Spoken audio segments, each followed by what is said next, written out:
You know, sometimes things just don't go right.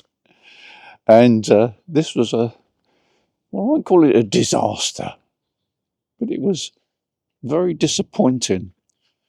I've come down to Suffolk, to a holiday park here, which got a static van, and I decided to do some QRP operation. Now, I thought I took pretty good precautions before I set out, getting all the gear ready, the aerials, etc., etc.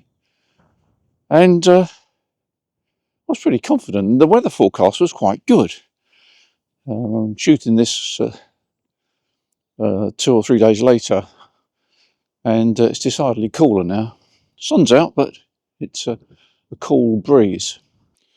And when I arrived, I was rather disappointed to find that I'd left my headphones at home. Now, the QRP rig I was going to use was the QMX rig that I've been playing with recently.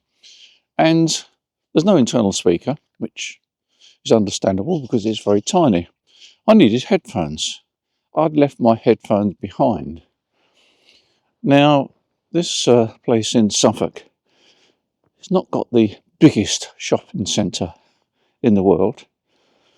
And the only way I was going to get a pair of headphones so I could operate would be to get them through Amazon. So I ordered them through Amazon, and because of the situation here, I decided to have them delivered to the local petrol station, local garage, because they had a facility for having Amazon parcels dropped off, and that was the only practical way.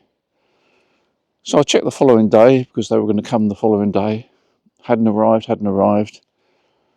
And finally, at 7:15, I found that they had arrived at the garage.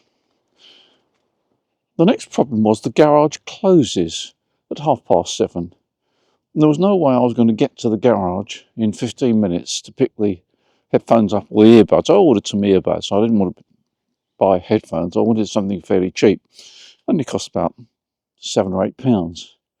So another day lost because I hadn't got any means of listening to the receiver. So the following day I cycled down to the garage and picked up my precious earbuds. £8.95, would you believe? I had two plans for the aerial system. The first was to use a Pro-Am, or not Pro-Am, Ampro whip antenna for 20 metres, because I do like 20 metres, tends to be open a good part of the day and early evening. And I put that in the car, and when I set it up, I was disappointed because for whatever reason, the antenna was resonant above the 20 metre band. Now, I've used this Ampro antenna many times, and you put it on the back of the car, or my camper van in this case, and it works. I thought, why is this antenna now HF? So I decided to extend the whip, because you can adjust the whip on an Ampro antenna. I decided to extend the whip, and that would put it lower in frequency. Problem was, there was no room to extend it. It was already fully extended. Now, I couldn't explain why this antenna had suddenly shifted quite significantly in resonance. And I made myself a cup of coffee, and then went out again and thought, well, there's something very obvious that's wrong. An antenna that is shifted HF must be shorter, but how come? And then I suddenly realised what I'd done. I'd grabbed this Ampro antenna and the whip section, because it comes in half, the whip section. I'd grabbed the wrong top whip section. The top whip section was shorter than the one that should go in there. I was therefore had the problem, how do I use this whip? Well, I'll show you what I did in a minute. But let's now go on to the next problem. I wanted to operate on 40 and 20 metres, so I'd made up a half wavelength of wire for 20 metres, added a coil at the end which would act as a choke trap, and then a bit more wire to give me resonance on 40 metres. I'll put up on the screen now the basic layout of the system. It's nothing earth-shattering, but you might want to copy it. And I tested that in the garden. I have to confess I tested it by hanging the feed point of the antenna just out of the window and sloping the rest down to a tree down the garden. And I got it resonant on 20 and 40 metres by a bit of snipping around. So this was the antenna I took. I got a portable mast at the static van in Suffolk. So I wasn't too worried about supporting it. I was going to support it as a sloper. One end of the antenna would be at the top of the mast, which would actually be the far end, and the feed point would slope down to the decking. And I've used that sort of system before, different aerials, and it works quite well. By the way, just to show you, this is a sort of a field I'm walking about in at the moment. Play area there, tennis courts there, golf driving range. I erected the antenna and I found that the antenna was actually too high in frequency, duplicates of what I found with the mobile antenna. The antenna was too high in frequency. It was resonant on 20 metres at about 14.4 megahertz, and on the 7 megahertz band it was resonating at about 7.4 megahertz there, so it was too high. So I thought, well, okay, I need to lengthen it, and that's where the problem really started. I only needed about 1 metre or 2 metres of wire to solve the problem, but I hadn't got any wire. So I got on my bike and I cycled down to the local town, a place called Leiston in Suffolk. Went to the small ironmongers there and said that, oh, look, I want some flex. Oh, we haven't got any flex in stock. I said, I only want a short length of wire. We haven't got any wire in stock. Okay, well, I wasn't too disillusioned, because there's another bigger ironmongers round the corner. So I went to the bigger ironmongers round the corner, only to find that it had now closed down. Effectively gone bust, apparently. So I thought, right, plan number 3. I know there's like a pound shop. It's not called a pound shop, it's a cheap shop round the corner.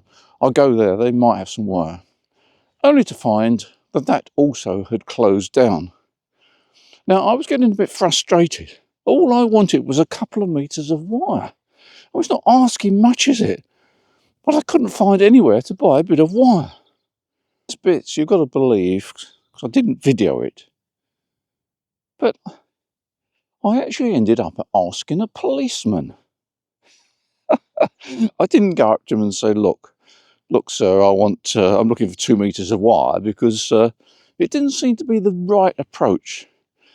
But there was a police motorcyclist parked up, not sure what he was waiting for, but I had a chat with him, and I mentioned the ironmongers are closed down, and he said, oh yes, it's just a shame really, they closed several months ago. And I said to him, I'll be honest, I'm looking for a bit of wire. There's nobody in Leiston sells them. He said, oh, if you go down the road about a mile or so and go to the local, see where the local garage is, you'll see some cars parked out there. He said, if you go there, you'll see there's a warehouse there that sells electrical goods and cable. I thought, thanks very much. So off I went on my bike. It must have been about 2 miles down this road. Eventually saw the garage with cars parked outside and a sign saying trading estate. Well, I went into the trading estate and there must have been about 30 different units. None of the units that I looked at seemed to suggest what they actually did. And I thought I could spend 2 hours here going to each unit and saying, "Excuse me, do you sell wire? I'm looking for 2 meters of wire." So I gave that up as a non-starter, really.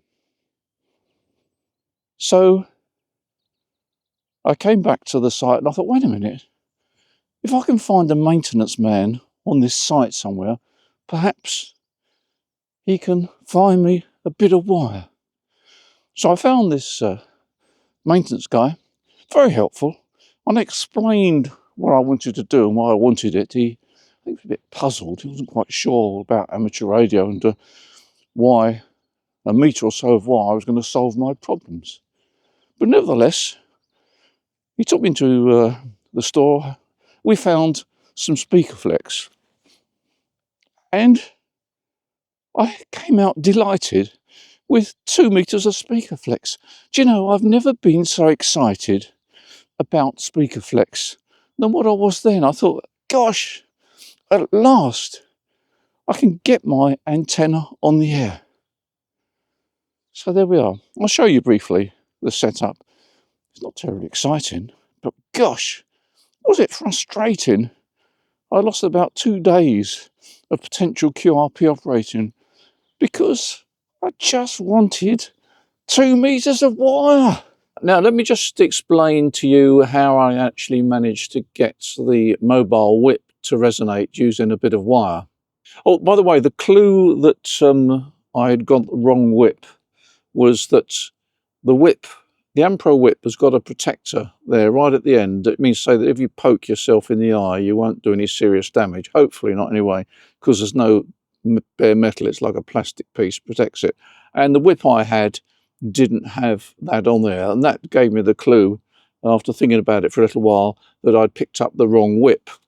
And let me just show you how I managed to resonate the whip. I hope the camera will pick this up okay. I got a bit of twin flex, single, you know, you get twin flex and part it, so you've got twice the length. I got a bit of twin flex, bared the end, taped it so that the bare end of the whip of the flex was making contact with the end of the whip, or top end of the whip, and then just ran it back down on itself for about, I don't know, 9 inches or something like that. And that acts as a capacity hat. It lowers the frequency, and then with a pair of wire cutters you just trip it back until you've got resonance. It's untidy, but it does the job if all else fails. So that's how I got it to work. I learned a few things, mainly go prepared. And, well, as I say, it was one of those things. But at least I did have some operation. I didn't have nearly as much operation as I hoped, because I ran out of days. But I did have some QRP contacts. I used the QMX transceiver, a lovely little QRP transceiver. Let me just show you the operation position here. You've got the QRP transceiver.